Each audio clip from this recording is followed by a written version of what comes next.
So on this one tonight, we're not going to talk about directors. Did the different directors on these? Yeah. It was still Spielberg for Jurassic Park. Yeah.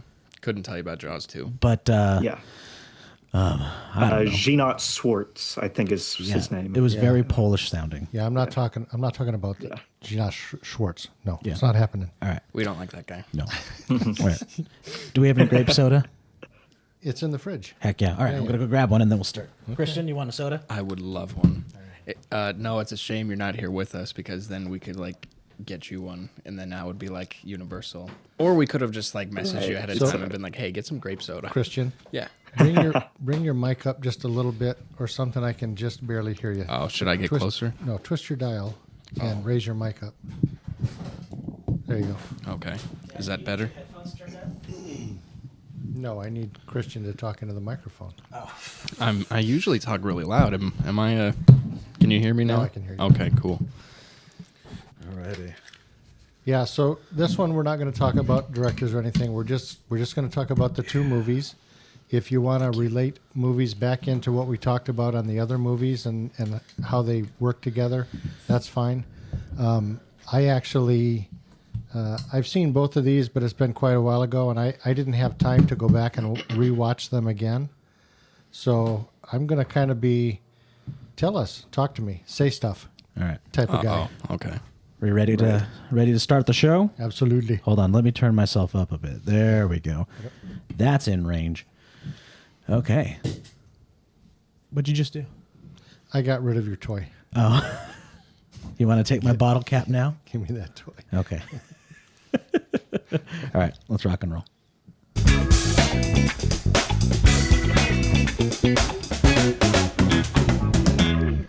All right. Welcome to My Dad's Movie Podcast. I'm Mick Johnson, and I am the dad. And with me, my son, Taber Johnson. I don't know why I'm stalling here. Dinosaur. You're going to need to work harder on these introductions. Rawr. Rawr. All right.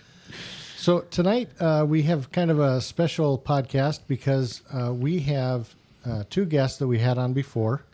And for some reason, they make a really good team, so I didn't want to break them up for the second part of this. Yeah. We have Christian Downey. Yes. Hello. My name's Christian, and my dad's dead. So. Yes. Thank you, Christian, for bringing that up again. Yes. And zooming in with us tonight, we have Noah Meskimen. How's it going? Glad to be back. Yay. Glad to have you back, man. Ding, there we go. Yeah. All right. So, yeah, the reason I brought you two back in, because we talked about Jaws. We talked about Jurassic Park. I think it was a really good episode. You guys had a lot of knowledge. And so I thought, well, let's do another one. Let's do Jaws 2 and Jurassic Park 2. And so where are we going? What are we going to talk about?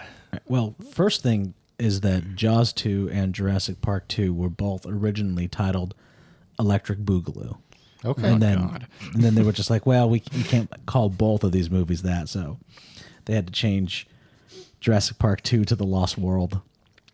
And so I remember, I think we talked about this last time even, that when Lost World came out, there was that big marketing campaign at Burger King. And so, yes. Yeah, yes. So I had this glow-in-the-dark watch, and I thought it was the coolest thing ever. Didn't you say you went on eBay and searched for all those toys and you have them now?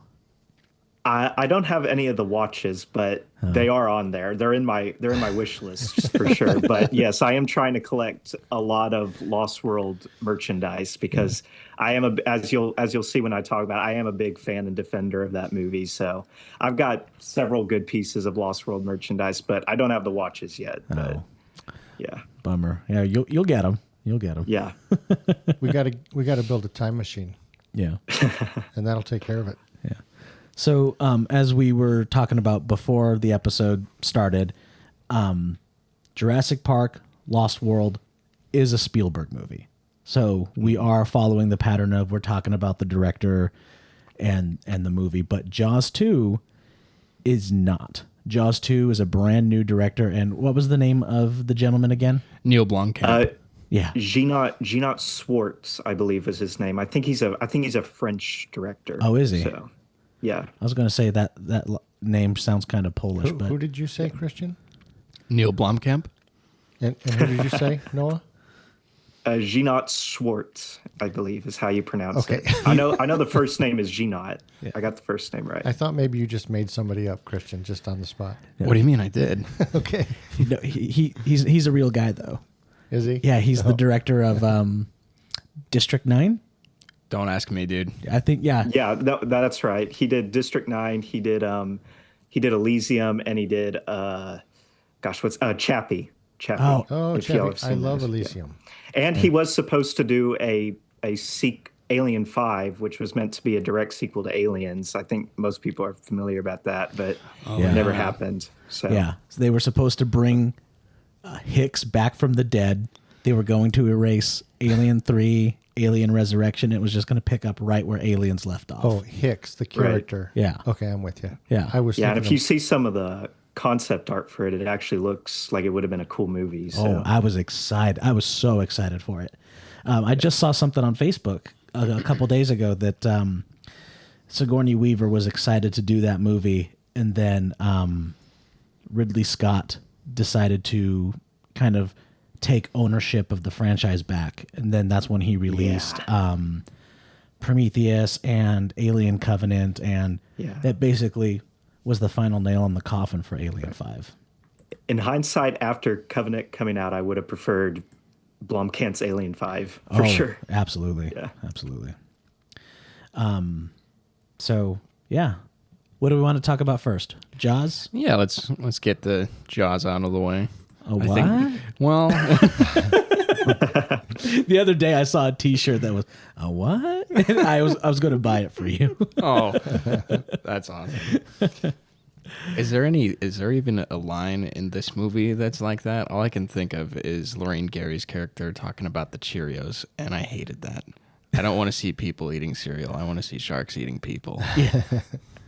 Yeah. You know what's really weird is that this it looked like Jaws, Yeah. but it did not feel like Jaws. This was I don't know. You guys are a little younger than me, so this probably isn't a memory that you guys had.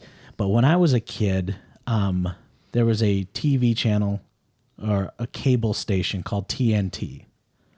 And they play a whole bunch of old movies all the time. And the first Jaws was on there a lot, but Jaws 2 was constantly playing on TNT. And so it was really weird is that I had these flashbacks of, you know, sitting down, watching, you know, TNT on Saturday, and it's just old movie after old movie, and it just goes bam, bam, bam. And so it was kind of like a flashback for me. So it was kind of nice to kind of relive that. Right. The last time I saw Jaws 2 was when you worked for Dr. Murray? No. Jensen. Yeah. And we used to go to the office and clean the office. Right. And then we'd get about 15 minutes in, and then we'd get bored and stop cleaning. So you would do the rest of the cleaning. Turn the movie on, right? Yeah. So we watched Jaws 2 on, at his office. Nice. That was the last time I saw that movie until this go around. Yeah. But like I was saying, it looks just like Jaws. The cinematographer for that movie did a very, very good job of making sure that it looked just like that movie. And it really did. The Amity Island looked exactly the same. Did they bring back a lot of the same characters? So they brought back Roy Scheider, and they brought back what was his wife's name? I don't remember the Ellen? character's name.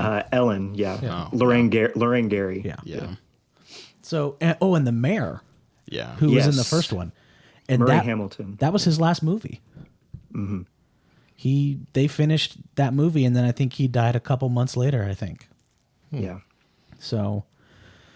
Yeah. It's a real shame they didn't bring back Matt Hooper from the first one. Yeah. Oh, don't forget Jeffrey Kramer's character as Brody's assistant. Yeah. Yeah. Yeah. Because he wasn't even in the original draft, because there was a director before Jeanot, and when that director was on board, that character wasn't in. But when he came in, he was like, "What? Where's Jeffrey Kramer's character, the police assistant? I liked that character." So he brought him back in. Yeah. You know, it almost kind of feels like he was like a fan of the first movie. I think if you're going to make a sequel to a movie that is beloved, you have to be a fan of that movie, and you have to love the movie that came before it, because there's a lot of times where someone will take the sequel, and they're going to direct a sequel for a movie, but for some reason they have just such deep animosity for the movie that came before it, and it shows. Ryan Johnson, The Last Jedi. Yes, exactly. That is a prime example. He's like, that's not how I want Star Wars to go. And so there was so much course correction with that series. One director did one thing, the next director's like, I don't like what he did, so I'm going to do another thing. And then the first director comes back and goes, the second guy messed up everything that I did in the first movie, so I'm going to have to course correct again. And yeah, it's a mess. So if you're a fan of the movie that you're doing a sequel for, that really honestly helps. So did you guys like the second one as much as the first one? Do you feel like they did a good job of continuing on? No. So I think that the second Jaws is better than the first one by a country mile. Yes, yeah, I'm definitely kidding. I was like, why are you lying? Yeah, Jaws 1 is one of the greatest movies ever made. Yeah. Facts.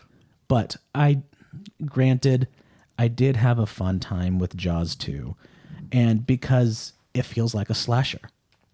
I'm a fan of slasher films, so it was just like, and I was reading something about how that the slasher aspect of Jaws 2 was naturally the only direction you could take that movie, because we've already seen what the shark looks like and what the shark can do.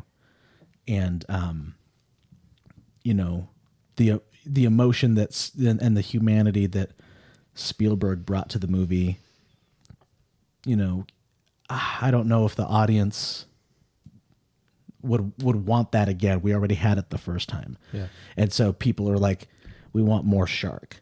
And I think as a filmmaker who's been given this movie and the audience is saying, hey, we want more shark, and the producers and executives are saying, hey, we want more shark, I think they delivered on that.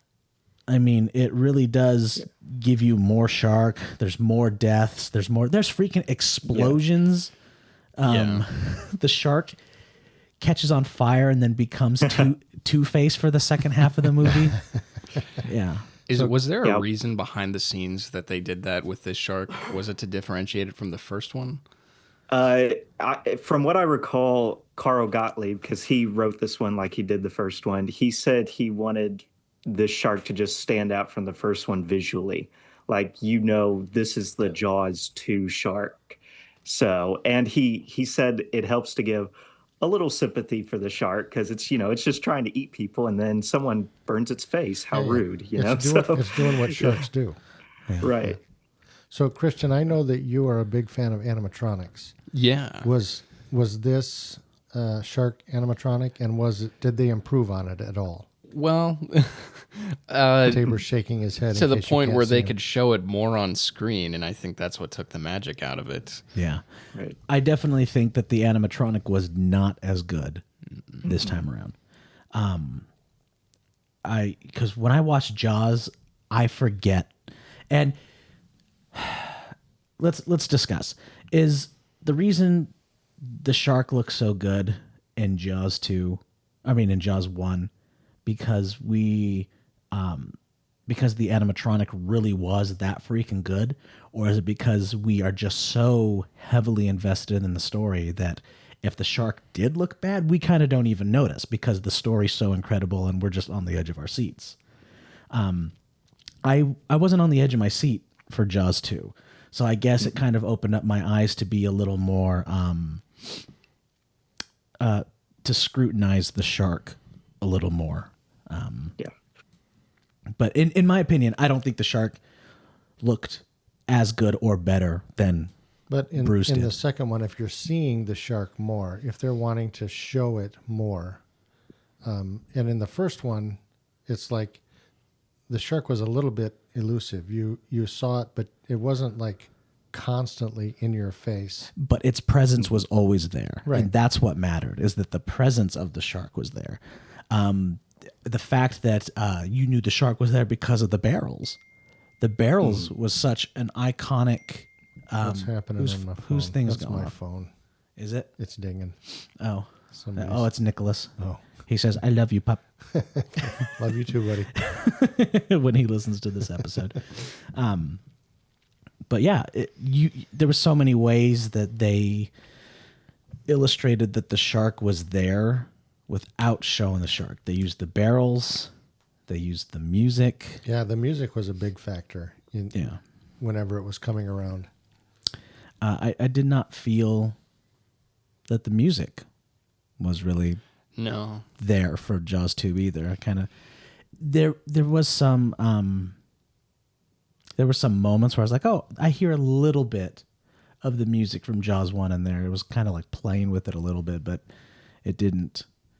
It's definitely not one of John Williams, even though he came back. It's definitely, I don't think anyone would say one of his best scores. Oh, John Williams did the score for this?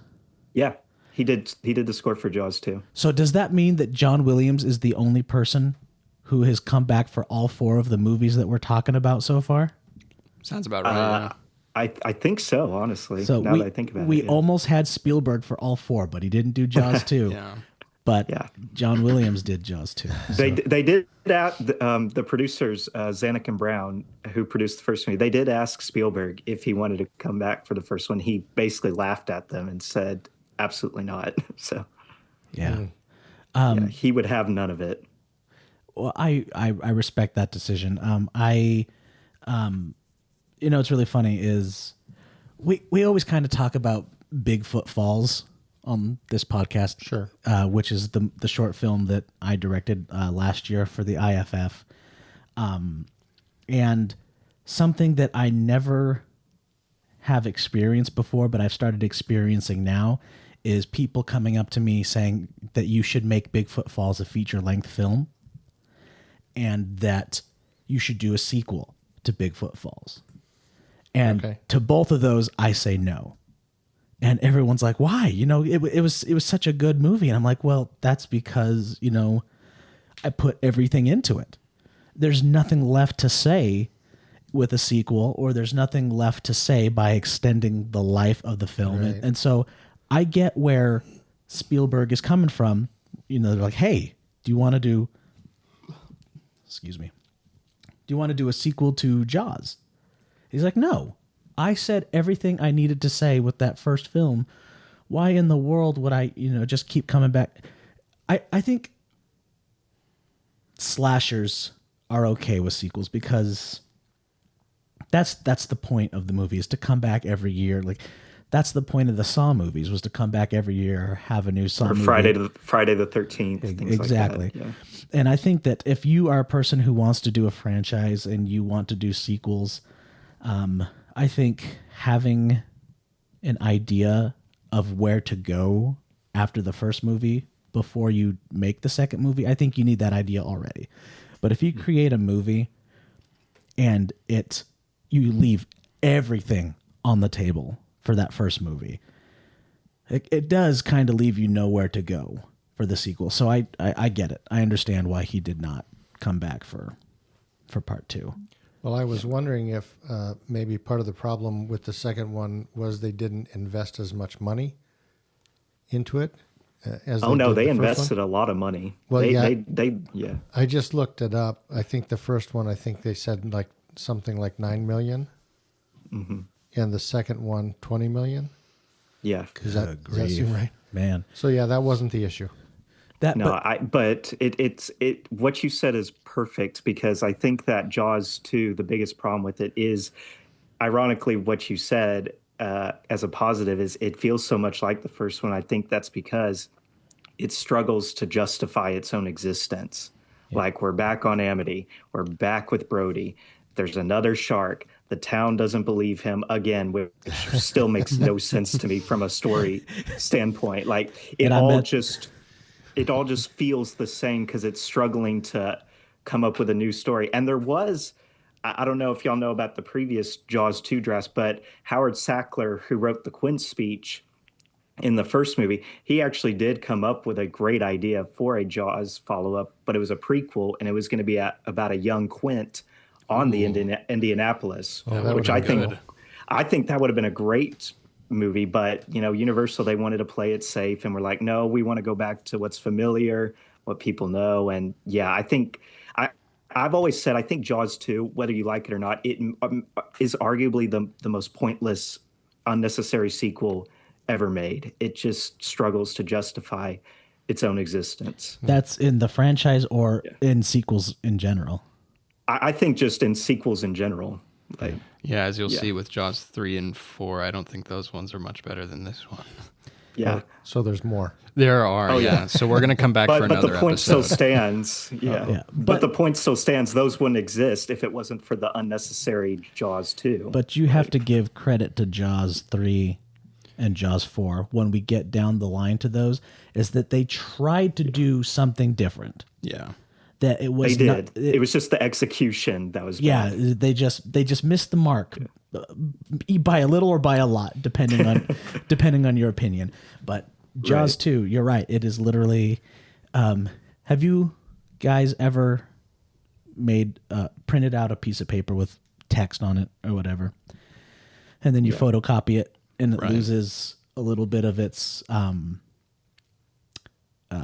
Intensity. Yeah, and then integrity. It loses its integrity. Yeah. And then you copy it again and copy it again, and it just keeps. Until you got a white piece of paper. Yeah, until there's just nothing left. And I feel like Jaws 2 is a photocopy, and so it lost some of the integrity of the first movie.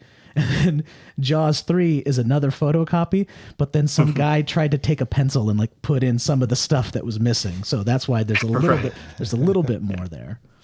I think you and I were talking on the last one, Jaws 2 is definitely a better made film quality-wise, but entertainment-wise, I think that Jaws 3 and even to an extent Jaws 4 are more entertaining because they are, in a way, so bad they're good. I heard Jaws 4 was hilarious. Oh my I goodness. mean, it is, yeah. You ever want to see a roaring shark at the end of a movie? One that somehow travels from New England to the Bahamas in like 2 or 3 days. And has a psychic connection with Ellen Brody. Yes. He's just like, I know what you did last summer. And he's like coming back for Ellen Brody. So I guess we could tell my dad. Jaws 4, the shark is mad because the Brodies killed the other sharks. Sure, revenge. So the shark goes hunting for all of Brody's kids one by one and picks them all off and then goes after Ellen Brody and Michael Caine. Michael Caine? Michael Caine. I love that guy. Yeah. So I know that they had approached Roy Schneider at one time about kind of changing the script a little bit, and it's still Jaws, but we're going to remove the shark and we're going to put in a school of jellyfish, and so he has to battle jellyfish instead of There's no way that's the real. shark. No, it's not. I've never heard of that, but if that's true, that is. I just created that would probably be a better movie, though. That's the thing. We're thinking and mentioning all these movies that are more entertaining because Jaws 2. I mean, it's not a bad movie, but it is just so. I think pedestrian is just the best word for it. It is so. It is one of the most okay movies ever made. It's the perfect definition of okay. Yeah. You know what they should have done with this movie? And obviously it would probably be better if it was like made nowadays rather than back then. But Universal, if you're going to be listening to this podcast, this is my pitch for if you decide to revisit the Jaws franchise. Oh, I thought you were going to say if Universal gets a hold of a time machine. Oh, well, that too. Well, have you guys seen the movie Crawl by Sam Raimi? Yes, I've Yes. heard of it. I haven't seen it. that was fun. Is that the yeah. Gator one? Yeah, where there's Yeah. like a hurricane and then like they have to, get out of this house and like she has to go save her dad and there's a bunch of alligators everywhere. Same premise for a Jaws revisit. I think what they should do is like have some kind of hurricane on Amity and then like the entire town is flooded and everyone has to survive a bunch of sharks in town, not just one big one. Okay. So this is James Cameron going in, writing Jaws on the chalkboard, and then writing another S on the back, so it's Jaws. What sucks is that there's already a movie with that basic story. It's called Bait. It's an Australian shark horror movie, and there's like a huge hurricane that comes in, and these people get trapped in a grocery store with several great whites. So it would be cool, but it's like it already exists. Oh man. So. Dang, I thought that was a good idea. I thought I was so original. I mean, it is with a great. that. It's a great idea, but you know, I would like to see it, but who knows? I'll tell you this. I don't. Yeah. Christian Downey has not written and directed that movie yet. So everything has been done. So go ahead and don't even worry about that. Every movie has been done. Every plot has been told, but it hasn't been told by you. True. So, That's right. I mean, you would put your own personal spin on it. You know, let's say that you're, going through a breakup when you write the script, so that ends up in the script, and so that's part of it. So now it's about this man and this woman who've broken up, but now they're sharks, and they got to try. He's gonna. I don't care if we're broken up. It's basically Shaun of the Dead with sharks. But Well, Christian, put your Goatman costume on and get out there and make this. I was gonna say that, like, I could go make it, but I'm too busy on my 43rd draft of Goatman 2. We're still waiting on that first one to come out, so I can actually write an actual draft for that thing. I'm excited to watch it. Like, I'm really excited. Yeah, Alex showed us a preview of it last time after we recorded that last episode, and then never touched it again. Yeah. It looked really cool. I've decided after finding out how they were going to throw you out a window onto some cardboard boxes, I am now in charge of stunts. What do you mean? That was such a good idea, though. Yeah, this is what I'm saying. also, I owe you the biggest of apologies, Christian. For what? I'll explain. Okay. You put in hours of work for Goatman. Goatman has not come out. Yeah. You've put in hours of work for Fubar. Fubar has not come out. So you keep telling all your friends that you're in these movies, and they're like, "Are you Christian? Yeah. Are you really?" Yeah. Because I haven't seen anything. So I know you signed up for this one. This one is for sure coming out. I told my mom about it. She's like, "Yeah, no, like Goatman and Fubar. Yeah, there's another one, right?" I was like, "I promise this one's gonna get made." Okay, Christian. Okay. Your mom is going to sit in the front row of the theater when this comes out. Are we talking about the upcoming? The dinosaur. Yeah. Okay. Oddly topical. Yeah, that's the name of my new movie, The Dinosaur. Oh, nice. So, And we got Spielberg on this one. yeah. Really? So that'll be good. Yeah. Roy Scheider, he was in Jaws 2, but he was barely in Jaws 2. I mean, he was definitely, I think, phoning it in for this movie. And I understand why. I heard that he got in fights constantly with the director of this movie, that they did not get along. And this is why Hooper is not in this movie. Hooper. And Brody is because Hooper saw the writing on the wall, and he's like, "This thing is not good," and so he bailed. I'm not gonna put my name on this. However, Roy Scheider was held at contractual gunpoint and was forced to do this movie.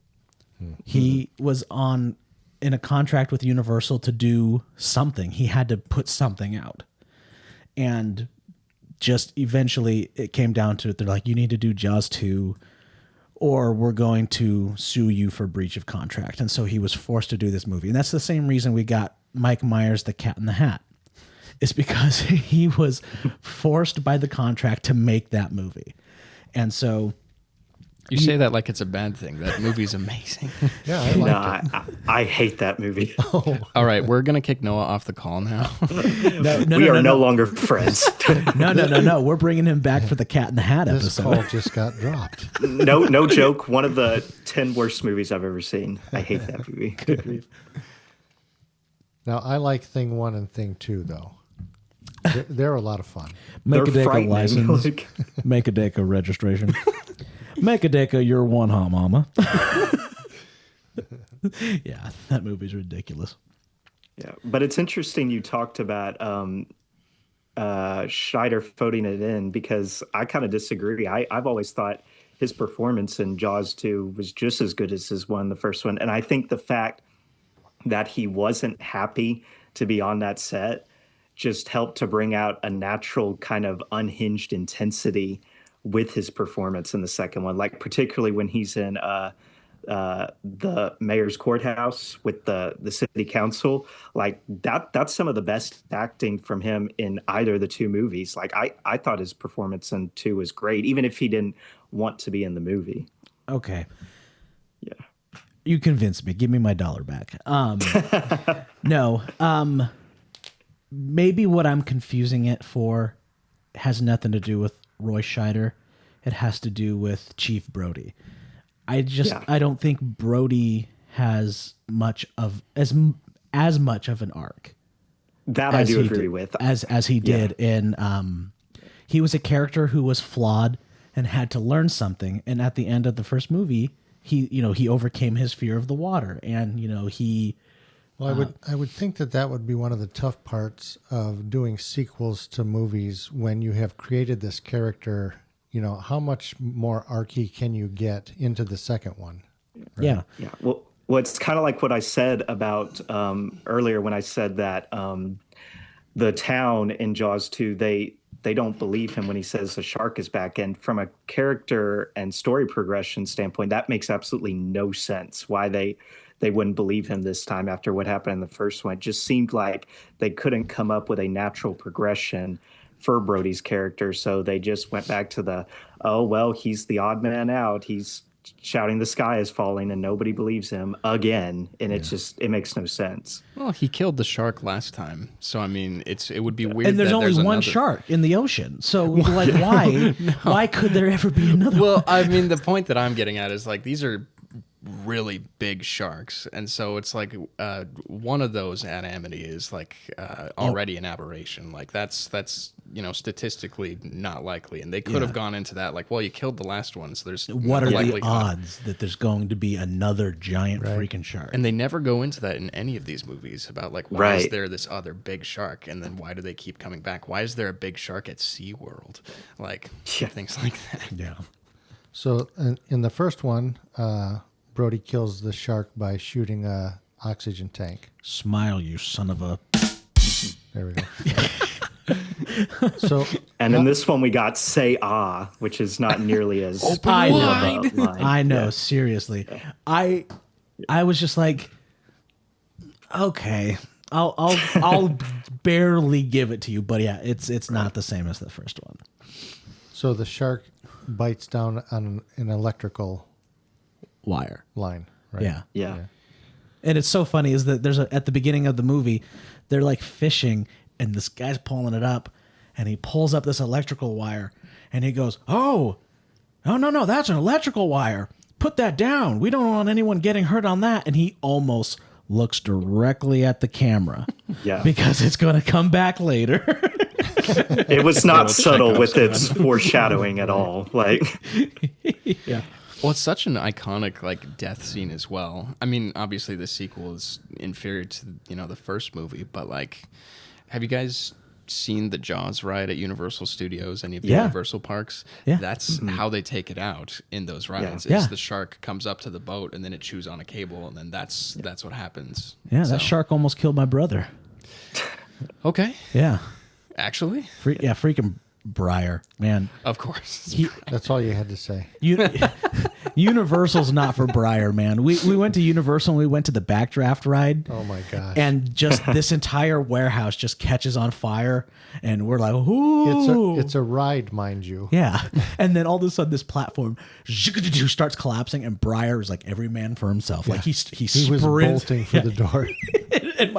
and Dad just grabs him by the shirt and pulls him back into the ride. Yeah. So electrifying a shark. I'd be curious to know, would a shark bite down on a live wire? I think they sense stuff like that. Don't they have like glands or something that... They have glands. They have like little pits in their nose that can detect faint electrical fields and pulses. So it really wouldn't make sense. Right. Yeah, you would think so, but they kind of threw that out the window. So actually, isn't that wire the explanation for why the shark is there to begin with? Isn't the current of the cable what attracted the shark to If it is, I don't think they specifically mention mention That that would have in been a the good plot movie. point. Like that would have been. So you're that saying would- the shark is an electrician and he was actually working on the line at Yeah. the of time. course. He's just doing his due diligence. Yeah. and it was I feel bad for the shark. He was just doing his job. Like Just trying to pay rent. he was played by Mike Myers. Let's take a look under the hood. he was Jim Carrey, the cable guy. Yeah. Oh, yes. Well done. That's the cable guy. So most of this movie follows a bunch of teenagers, and they were boring. I mean, they were Yup. like paper dolls. You just cut them out and then paste some clothes on them, and I mean, the only two that we really have any emotional connection to are the Brody boys. But I mean, even they're kind of, I don't know. I'll be honest with you. I can't remember any of their names outside of the two Brody kids. It's kind of like the Hobbits, in the Hobbit. People are always like, "Can you name them?" I'm like, I cannot name any of the teenagers in Jaws 2. Any of them. That's how unmemorable they were. Yeah, well, what was it? Larry, Daryl, and Daryl standing next to the orange barrel. I know one of them was the mayor's son. One of them was the mayor's son, but Yeah. I don't even remember his name. So Oh, I'm glad that you brought up the mayor because that's something I wanted to talk about. There's a deleted scene for Jaws 2, and everybody says the same thing. Like, why is this scene not in the freaking movie? I know exactly which scene you're talking about. Yeah. There is a scene where they are having a city council meeting and they're all voting to whether they should fire Brody. And they take a vote, and everyone votes to not fire Brody or to fire Brody. Okay. And then they say who is opposed to firing Brody, and the mayor is the only one who raises his hand. So the mayor is just like, I doubted him in the first movie, and I'm not going to be that guy again. I gotta back him this I have time. to back him this time. And That would have been a great scene. oh, it would show such tremendous character growth that, the guy who is responsible for a lot of the deaths in the first movie because he didn't want to close down the beach has finally learned his lesson. Honestly, freaking A, that's what the movie should have been about. It should have been about the mayor fighting the shark. Yeah. Because now Brody completed his arc, and we didn't see the mayor complete his arc. So now you have a character, who had something that he needed to complete. He also has a son who's on that boat. Right. I mean, you could have had Brody still be in the movie, but give the mayor the one with the arc, and that would have solved your character development problem. Exactly. So I really like callbacks in movies. I love it when they bring something from the first movie and pull it into whatever the sequel is. I had read, in the first one, after they kill the shark, they paddle back to the island, and they have barrels. Oh, They're paddling back on barrels, yeah. right?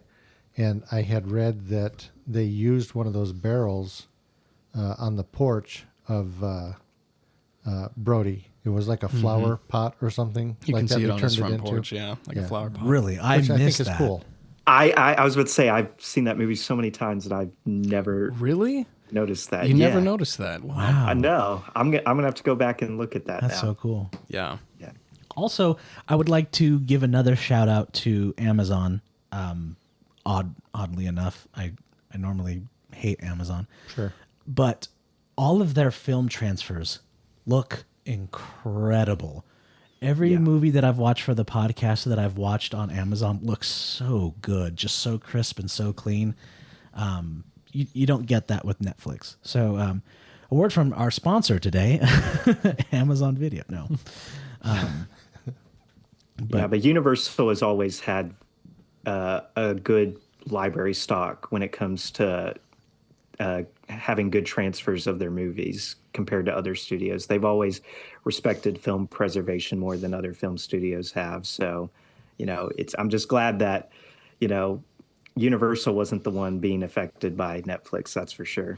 Or Warner Brothers. Yeah, it's so crazy. When you're making a movie, especially someone like me, I'm just like, okay, I'm going to make the movie, and then after that, it's done. Why do I need? I can delete the files. Why would I ever need to?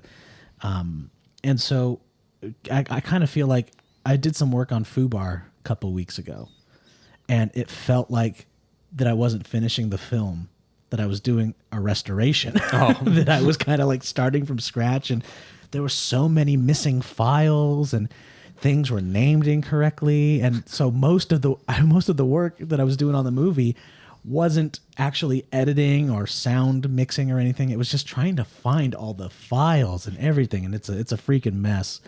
And so preservation and proper storage is very, very important, and it's going to be so much easier to store digital assets, so there should be no excuses going forward. I mean, for film, you have to keep the negatives safe, and they can catch on fire, and there's so many movies that are just lost to time that will never ever be, I think the original Nosferatu was a lost film for many years. It was. Because the version we have now is not the full movie. It's compilations from different reels and different negatives. So, Really? yeah. Interesting. Did not know that. Yeah, it's as close as, with a lot of those silent films, very few of them are like the fully restored original version. That most of them are just as close as we can get to what was originally released. Yeah. Yeah. So preservation is very important. Indeed. Also, don't forget to get your pets spayed and neutered. So, Yep. there's that also. Yep. All right. I'm sorry, I failed to see the relevance here. I object. is none. I object, Your Honor. I just wanted to say something. Right, hey, Dad. All right, we want to talk about Lost World. Oh, thank God. I was Heck wondering when that would end. You just really wanted to get into I dinosaurs. can almost guess Christian's when we rank these where he's going to go. Yeah, well, Jaws 2, it's fine. I think it's a guilty pleasure of mine when it comes to the Jaws franchise, but that's not really saying much with those 4 movies. With The Lost World, I think it's really I'm with Noah on this one. I will defend this one like wholeheartedly. I think it's the only worthwhile Jurassic Park sequel if we're not counting the Jurassic World franchise. Okay. You'll defend it? I'll defend it. Do yeah. it. Yeah. Do it right now. Defend Right it right now. Well, it's Spielberg. That's all I need. Okay. And so I will tell you this. I grew up watching the original Jurassic Park on repeat. And then we went and saw The Lost World in theaters after I got my watch. And my mom never bought it on VHS, never bought it on DVD. She wasn't wild about it. So we don't own it. We do not own Lost World, but we own Jurassic Park 3. So I have seen Jurassic That's Park great. 3 over and over. I weep when Mr. Noodle dies. Spoiler alert. Yeah. I've seen Jurassic Park 3 probably just as much as I've seen Jurassic Park 1. And Wow. I like Jurassic Park 3. And it's been forever since I've seen Jurassic Park 2. And I guess I'm kind of going in with this bias that my mom didn't like it, so how good could it be? And also, you have 3 really iconic characters in Jurassic Park 1, and now only 1/3 of them are here. And so it kind of seemed, I kind of felt like I was being disloyal because I was like, I'm not going to watch a movie unless, Dr. Grant is there. And when Jurassic Park 3 came out, Dr. Grant was back, and so I kind of sold out a little bit. And I like Dr. Grant a little more than I like Ian Malcolm. Okay. Or I did at the time, but Ian Malcolm has kind of grown on me. People talking about like character progression. A lot of people, I see a lot of discourse online that it doesn't make sense that Ian Malcolm would act like this in this movie, because in this movie he's a little bit more serious, whereas in the first one he's kind of a little bit more, I wouldn't say comedic, but like he's a little bit more verbal, a little bit more on the sarcastic. lighthearted side, sarcastic, Very cynical. yeah. Very Oh, cynical, very. And in this one he's much different, and people say, well, that doesn't make sense, that's not Ian Malcolm, and it's like, well, I disagree. let's talk about character progression. He got off the island and no one believed him when he tried to speak out, and he was faced with like many lawsuits, and like the trauma of seeing people die from animals that should be extinct and is almost crazy. dying yourself. Right. He died in the book. Right. Yeah. And then Crichton had to bring him back. Yeah, And his line was basically Billy Crystal from Princess Bride. Well, I was not technically dead. I wasn't fully dead. That's actually in the novel. Which is so lame. But yeah, I feel like they didn't do him very dirty in this one. I think they did a really good job. I think it's the other movies that kind of brought him back to the first one and how he acts in the first one. Yeah. And that's what kind of ruins this one for the rest of the franchise. So, oddly enough, I've read The Lost World more than I've seen The Lost World. Really? Really? Oddly enough. Well, what'd you think of the novel? I'm just curious because I just got done recently rereading it. So. I haven't read it in many years, but I remember loving it. And I've never read the first one. Yeah, because the novel, The Lost World, Crichton's novel, is actually really different than the movie adaptation in many ways. So the same basic outline's the same. There's a second island.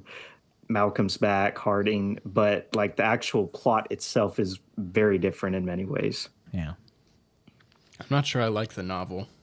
And I think that could be just because I grew up with the movie. And also I like both. Yeah, I feel like the novel couldn't really justify its existence just because it's like, so it's the Jaws 2 of novels. To me, it in is. A way, yes. It's like, yes. why are we churning this out? Why are we bringing back Ian Malcolm when he's already been confirmed dead, and we already have other characters that we could bring back? And so, obviously... Well, I think... Sorry, go ahead. Oh, what were you saying? No, I was just going to say, well, I think part of the problem is, Jurassic Park, the novel... Spoiler, I know you haven't read it, but they do definitively destroy Isla Nublar at the end of the novel. Like the dinosaurs are wiped out. In the movie version, they didn't do that. They just got off the island and it's left ambiguous. So I think that's why the movie sequel is able to justify its existence better than the novel one is, because the novel Jurassic Park had a definitive end. Like Crichton didn't have plans to make a sequel. It was fans who pressured him, and Spielberg himself, because he wanted to do a sequel. So he was like, Michael, you got to do a sequel novel. Didn't the dinosaurs in the first book die from lysine deficiency? Because that's kind of like a through line in the movies, that they require lysine to survive. Well, that's what they say. Yeah, it was supposed to be a kill switch, a fail safe, but as we learn in Jurassic Park, life finds a way, and they realize the dinosaurs can survive without lysine.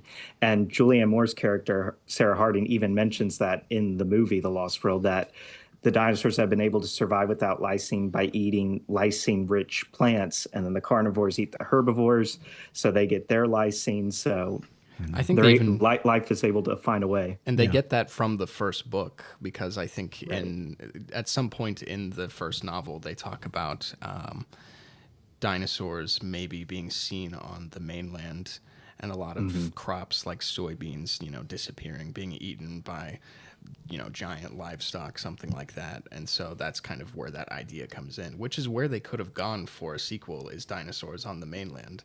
But of course, they didn't end up doing that for the... So, like in Jaws, the second one, they show more of Jaws. They show more shark. In this one, do they show more dinosaur? Well, in a way, yes, but also no, because the cinematographer for this movie was not the same as the one for the first movie. Dean Cundy did it for the first one. And if you remember in Jurassic Park, it's very bright, it's very vibrant, very elegant. The dinosaurs are shown in all their glory. But because The Lost World tonally and visually is a darker movie, the dinosaurs are shot more noir, more backlit, so you don't necessarily fully see them. A lot of the terror sequences are at night. So in a way, they're actually hidden more than they were in the first movie to bring out more of that darker tone. I can't remember the name of the cinematographer for The Lost World, but I know he was the same one that Spielberg worked on in Schindler's List. I think his last name's Kaminsky or something like that. Janusz Kaminski. Yes. Yes. All you had to do was say Kaminsky, and I was like, I know who that is. And so Dean Cundy was his DP for a long time. And then and then Janusz Kaminski did Lost World. That was the was the dividing line, because then he would go with Janusz Kaminski for many, many years. Right. Janusz Kaminski did not Ferris Bueller's Day Off.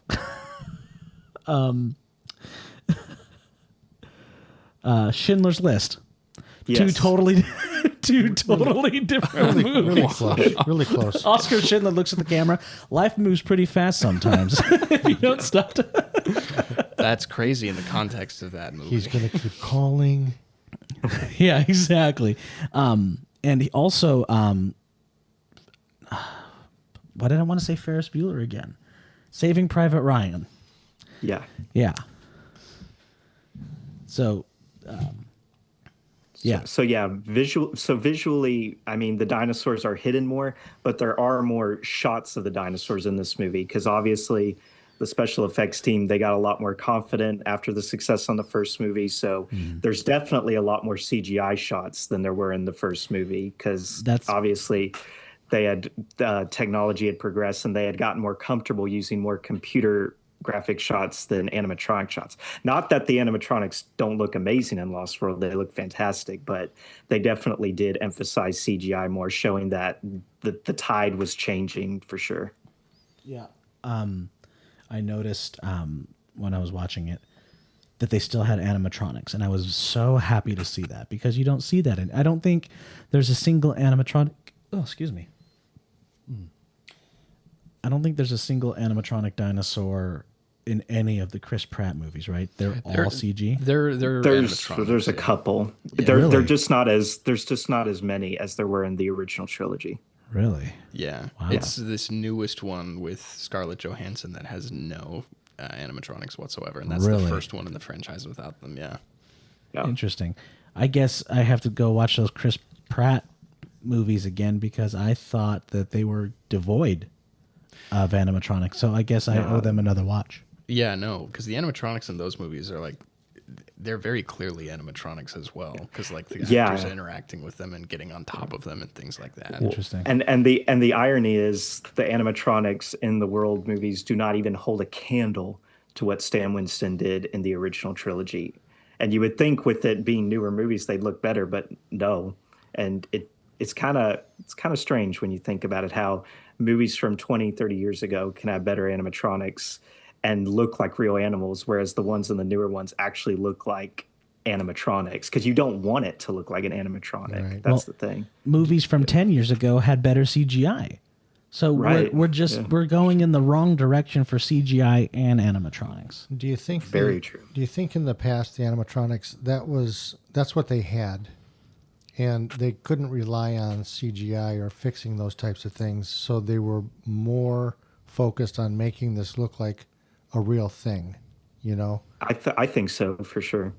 I think that they were more, I think in the past they were more dedicated to making sure that the actors' reactions were more believable, that they were interacting with something that was real. Whereas if you watch the newer movies, yes, there's animatronics, but it's only really there because the actor needs to actually touch something. It has nothing to necessarily do with the actor's performance and how they're reacting to it and making it look real. It's just, we need them to touch something physical. Here's an animatronic. It may not be very convincing or real, but here it is. So, So, but you guys can tell me if you agree or not. But I don't think the CGI was as good for this one as it was for. I'd say it's on par with the first one, but I think so? with the different cinematography, it's, there are some shots that don't hold up as well. Yeah, I actually think the CGI still holds up really well. Now, like I was saying earlier with the cinematography, I think part of the reason that might be is because the dinosaurs are shot mostly at night, sort of backlit noir style. But I think that it benefits the movie visually.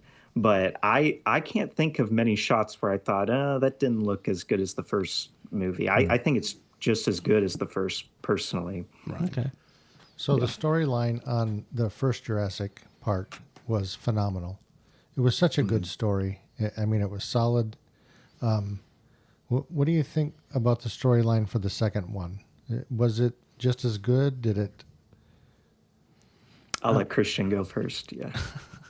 Well, I would say so, but I think I might be a bit biased.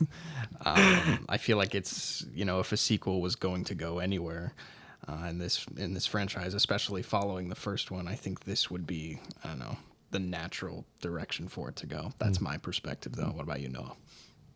I really like the plot and the story progression in the second one. I think part of having Kep and Spielberg back specifically helps benefit this movie because they had worked on the first one, so they're able to naturally progress the lore and the storylines from the first one. Because in the novel, it is a radically different story. Biosyn is back; they're trying to steal eggs, but I think the fact that they took out Biosyn and kept InGen, lore-wise, I think makes more sense because the idea of InGen is bankrupt or on the verge of bankruptcy due to the lawsuits and failure of Jurassic Park. They need to get these assets on the second island. They need to open a new park. That all from a narrative perspective and going with the theme of hubris, I think that makes sense. So I really like the story progression in the movie. Now, that doesn't necessarily mean that all of the decisions the characters make are great, because some do feel a bit contrived, but the overall plot I really like of this hunters versus gatherers kind of conflict where one team is trying to exploit the dinosaurs for profit, one's trying to document them and preserve them. I really like that sort of narrative conflict in the movie. Speaking of characters and, stuff feeling forced, what's our opinion on Jeff Goldblum's daughter being there? I don't like her. I think she's the worst kid in all the movies. Personally, I've never liked her. She just comes off as unlikable to me from the very get go. And it's nothing against the actress. She does a fine job, but the character Kelly, I was never really a fan of. Yeah, it's the character itself. Wow. Yeah. And then sneaking on to the there's that part where he goes, who lit this fire? And then the daughter comes out, and I was just like, get back on get back on the vehicle, get out of here. To be fair, that is something from the novel. So in the novel, the kids do sneak on the trailer too. So yeah. It is dumb though. It is really dumb. I like the her doing gymnastics and kicking a velociraptor out the window. I really hope that is sarcasm. What do you mean? That's the best part of the movie. The school cutter from the team. No. No. Gosh. I think that Kep even told Spielberg, because Spielberg told him to put that in, and Kep was like, Steven, that is so stupid. And he was like, nope, I want it in there. Like, I love Spielberg, but he's not always right about everything. So doesn't Spielberg's daughter do gymnastics? I think yes. I think that's why that was done. Yeah, I think that her character was loosely based on his daughter. Yeah, because I think she's adopted, she's a gymnast, and yeah. Well, okay, but hold it. If this was Eric from the third movie, Eric Kirby, the kid in the third movie, the best kid in the franchise. Kirby painting topless. Yeah. No, he's the best kid in the franchise. And if he was the one doing gymnastics and kicking velociraptors out of windows, I think it'd be a different story for you guys. You guys would like that. Dude, if he maybe. If he was it's all about the execution. Yeah, fair. If he was doing gymnastics, you just see these like massive arms on these rings and just absolutely just ripped chest, and I'd be like, okay, dude. I survived here for 8 weeks. Let's go. Yeah, he was essentially Lawrence Fishburne from Predators. Pretty much, yeah. Yeah. Also, that's another reason why I like number 3 better, is because I like William H. Macy a lot. So it was cool. Oh yeah, he's great in that movie. Yeah. I feel like just Jurassic Park, 1, 2, and 3, like those are solid. I wouldn't say 3 holds up to the other two based on story, But as a a trilogy, it's a solid trilogy. It's a solid trilogy, and also 3 isn't as bad as people make it out to be. Like it's not horrible. Especially when you look up the extremely troubled production of JP3, it makes you appreciate the film more that it came out as okay as it did. Like, yeah. They honestly, instead of doing Jurassic World, they should have done a 4th movie that was a Statler heavy movie and then called it. So the first movie had all 3 of those actors. Yeah. And then there was a sequel for each of the actors separately. And then we move on. Yeah, that would have been nice. Laura Dern even said when they were making the second one that she was sad that her character was not coming back for it. So, well, they should have put her in number 3, but more than she actually was, instead of just like, I didn't like what they did with those two and having them break up, and then she gets married and does her own thing, and that's stupid. It was essentially Castaway with dinosaurs. You know what I would like to see? Well, there's 2 things I'd like to see. One, take out the dinosaurs and put in a school of jellyfish. Oh my God. And they battle them. Here we go again with okay. Jelly Park. Park. You were talking about bringing back characters because they're only mostly dead. Samuel L. Jackson? No, Wayne Knight. He's still alive. Wayne Knight would have been so cool. I love that guy. I watched an interview with him the other day where he was talking about how he had just done Basic Instinct. Oh my gosh. And Spielberg saw that and he goes, I want him.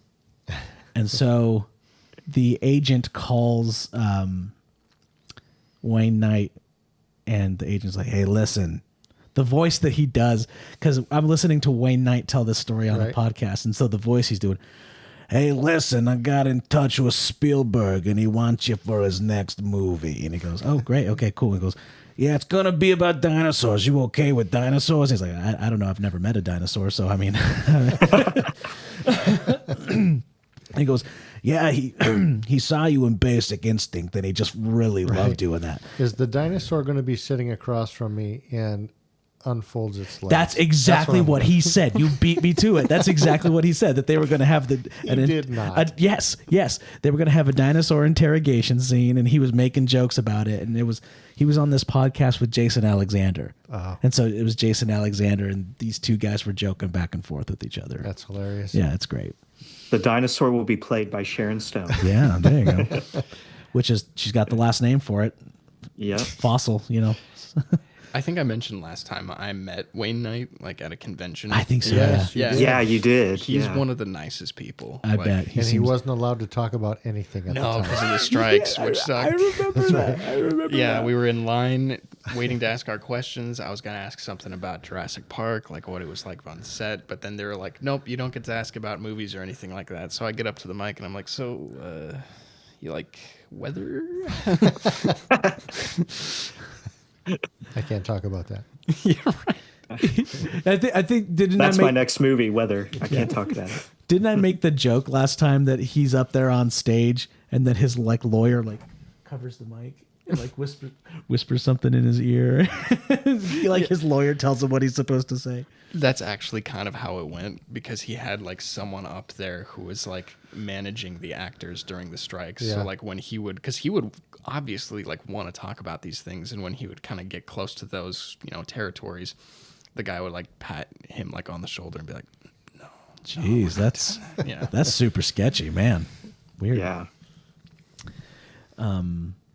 So yeah, John Williams did the music for Jurassic Park: Lost World. Yes. I will say, I think I felt the John Williams a little bit more in Jaws than I did in Really? Lost World. Yeah. Oh, I guess the no. the John Williams, you can tell it's made by John Williams. There's some of the cues that sound like, oh yeah, this was okay. I see what you mean.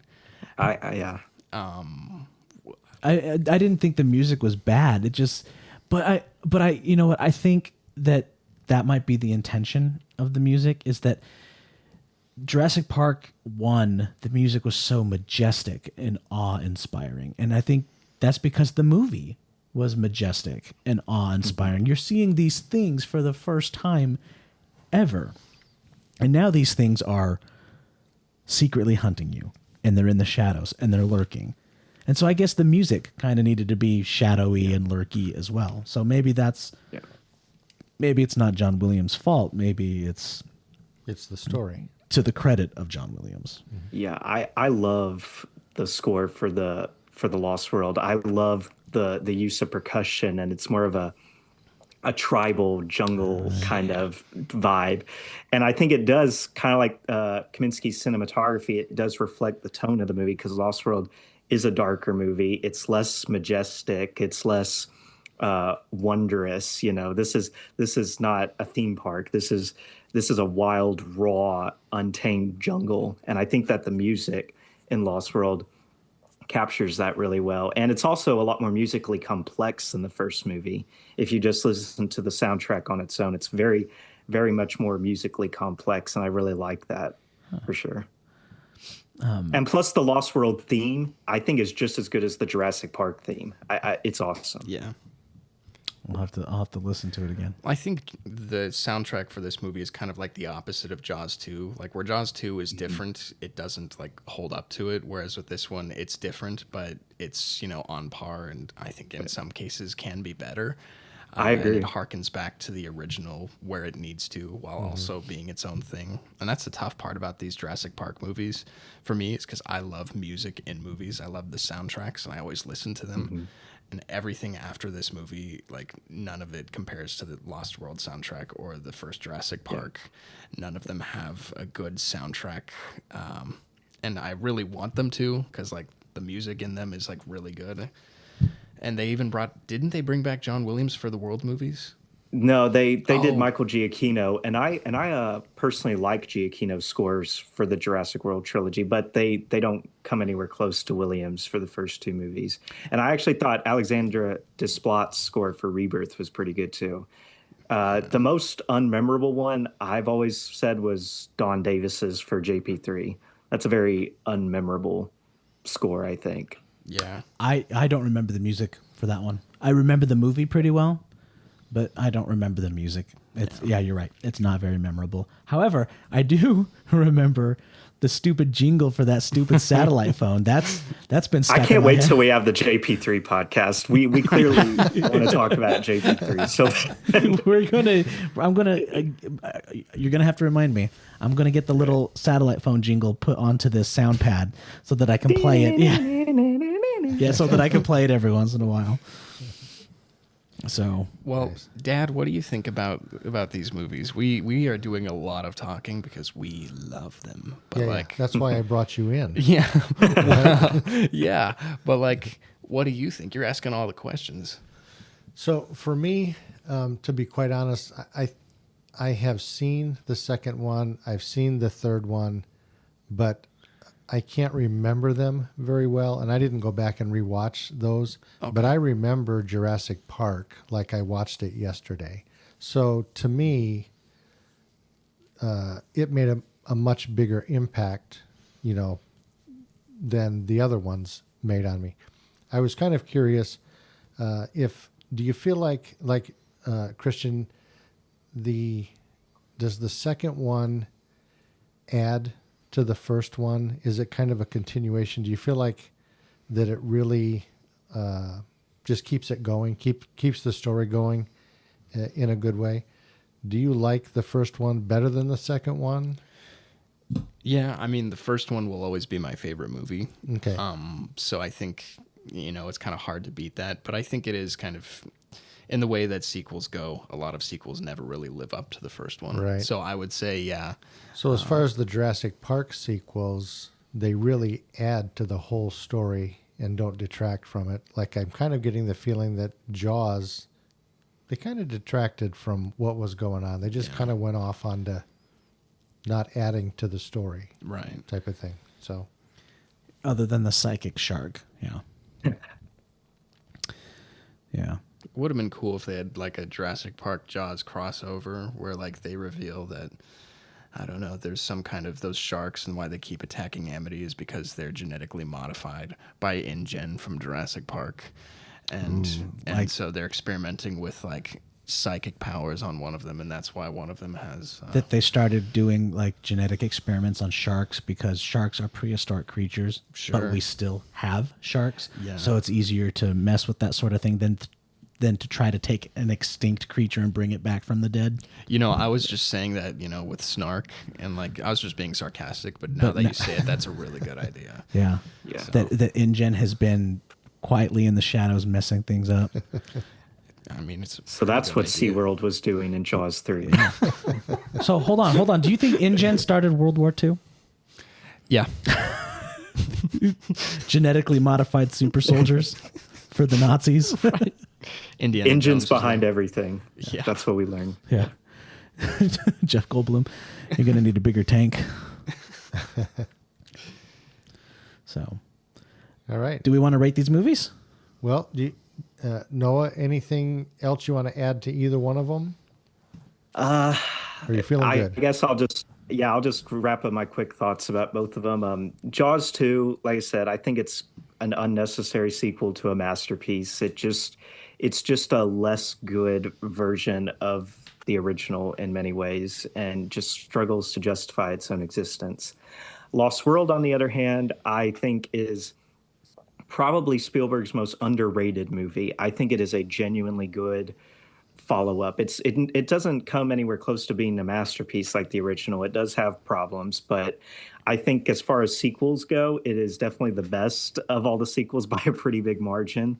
I like that it's darker. I like that it's a bit meaner. I like that it does a different story. It's not just Jurassic Park 2.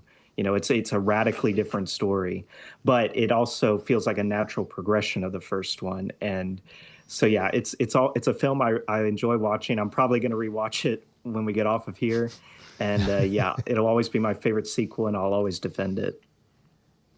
Nice. Yeah. Oh yeah, and I'll give them ratings. Jaws 2, I'd give 3 stars out of 5, so like a 6 out of 10. Lost World, I'd give 4.5 or 9 out of 10. I love that movie. Okay. Christian, any final thoughts before your rating? You know, at this point, I'd just be kind of echoing what Noah had to say. My ratings might be a little bit different with Jaws. I think I would rate it at like 2 or 2.5 stars.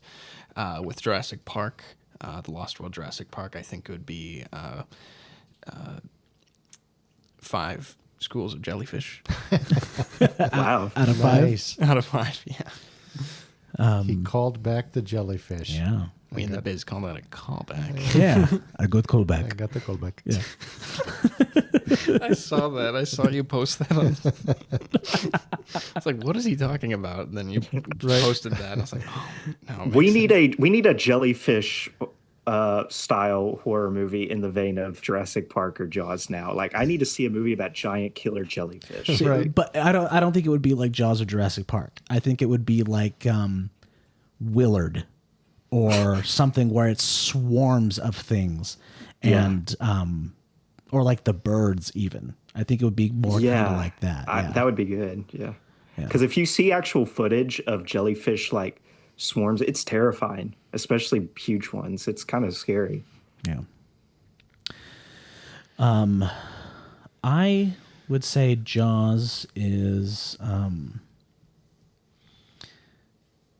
I'd give Jaws maybe 2 tiger sharks out of 5. Oh, what? There it is. Yes, perfect. Awesome. And Lost World. I'd give it maybe 3 shirtless Jeff Goldblums out of 5. There we go. Yeah. And to be completely honest with you, I was watching the movie all the way up until I came to the podcast, and then Jared came over to my house. Our patron, Jared, our only $5 patron as of right now. So thank you, Jared. Shout out to you, good sir. Thank you, Jared. Yeah. He's single-handedly keeping this podcast alive. No, no, I'm just kidding. But he came to pick up a book, and so he chatted with me for a bit, and I didn't get to finish Lost World, so I am still... How far did you get? I haven't seen Raptors yet. Okay. Dang. So you didn't even get to see the Godzilla scene at the end. That was one of the best parts of the movie. Was when they go to San Francisco, right? Well, I was talking about the long grass, the raptor scene. Oh, yeah. Well, my favorite part is the Godzilla part. Well, that is a great part. Yeah. It would be my favorite part. Yeah, absolutely. Yeah, and we'll have you back on for -0. Oh, absolutely. Yeah, they're Christian, coming we up need with to another one. talk about Godzilla movies sometime. Yeah, absolutely. Sorry, that group chat that we're in is very. I don't know where I don't want to chime in and interrupt any conversations. No. We always welcome it, and you're always welcome on the calls and everything. So. Oh yeah, there are calls that I miss. Oops. Oh, so you guys have a secret little group chat going on with like other like film fanatics and stuff like that? Yeah, I'm actually in several. That's the price I pay for, I guess, being somewhat popular in the film community on Instagram. A gaggle of nerds is what it is. But yeah, we've got one with just a few film fans, and all of us have similar tastes, not on everything, but similar. So that's great. And I always hope Christian contributes more. I really want him to. Like, you're always welcome to. There are some disagreements that are in there that I like to chime in on. Yes, there are. Yeah. We should read some of those off. Well, I don't know if I have any accessible, but some of them, like I've read one that got really heated, and I was like, "Ooh, this is spicy." I think I know which one you're talking about. So yeah, we should read it off like Jimmy Kimmel's celebrity reading mean tweets. Right. Yeah. That would be fun. That could be a new segment. Yeah. All right, Dad. Based off of memory. Right. So I'd give the Jaws one, I'd give it 3 shark teeth out of 10 from what I remember, especially compared to the first one. And then as far as the Jurassic Park, the second one, I think I'd give it probably maybe a T-Rex and 4, 5, 6 velociraptors out of 10. Yeah. That fell apart at the end there. I don't know where I was going. I want to with know this. the metric on that. Yeah, I was like, how many stars is a T-Rex? I'm still thinking about the shirtless Goldblums. Yeah. So Alec listens to these episodes, and then he goes on to the Facebook and explains the rating system for each episode and how to breaks convert it down. Yeah, how to convert it properly. So just keep an eye out for those. All right. We ready to... You guys good? Anything else? Or are we good? I think I'm good. I think we're good. All right, let's head on we're out of good. here.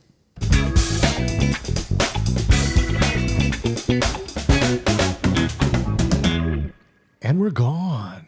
A what? All right. See you later, man. Awesome. Thanks, Noah. See you, Noah. Thank you guys again for having me. We'll pick up the whatever the next sequels are. Yeah. We'll do it again. Back for the Looking threes. forward to it. Yeah. Right on. All right. Awesome. See you later, buddy. Always good talking to you. Yep. Hey guys, thanks for listening to My Dad's Movie Podcast. We would like to offer a shout out to our very first ever oldest son tier patron, Jared Louder. Thank you very much for subscribing to our Patreon and helping our podcast grow. If you too would like your name shouted out at the end of our episodes, head over to patreon.com, My Dad's Movie Podcast, and sign up for the $5 oldest son tier. And thank you very much. We love you guys. Thanks for listening to My Dad's Movie Podcast. We had a lot of fun creating it, and we hope you enjoyed it. For more content, please check us out at Facebook and YouTube at My Dad's Movie Podcast, or visit our website, mydadsmoviepodcast.com. And always, if you'd like to help support us, please check out our Patreon at My Dad's Movie Podcast. Thanks for listening, everybody.